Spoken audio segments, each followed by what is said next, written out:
Hey guys, I'm back. So I'm really excited to share this video today. So I've been wanting to make a wreath for my front door for quite some time now, and I just have not gotten around to it. I've only had one wreath up since we've moved in, and that was a Christmas wreath. Prior to that, on my other house, I had like 2 different wreaths that I would always remake depending on the season. I had like one that was made of just like little wood bushes, I guess, and then I had another one that was made of greenery, and that one was super cute too. But this time I wanted to go for something a little bit more clean, a little bit more simple, and I've been seeing all these super cute wreaths on Pinterest, and I couldn't help but want to make my own.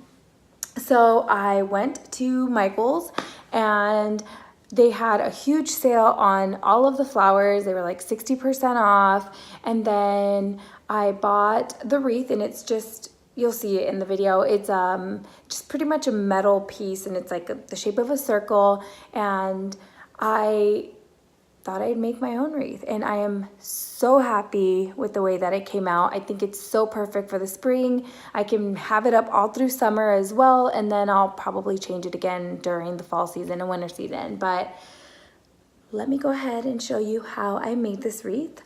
Everything that I got, or everything that I used, I did purchase at Michael's. For sure tell you guys what I used. Everything was under $20. It came out to about $18 and some change.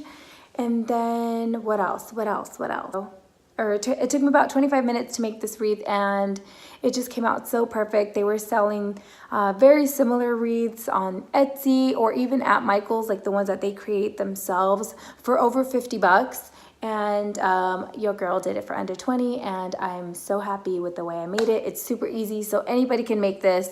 Thing I wanted to mention is that I will do my best to keep on posting videos weekly, and at least once a week. And if you want to see more videos like this, don't forget to subscribe to my channel and give this video a thumbs up. So let's go ahead and get started. Let's do it.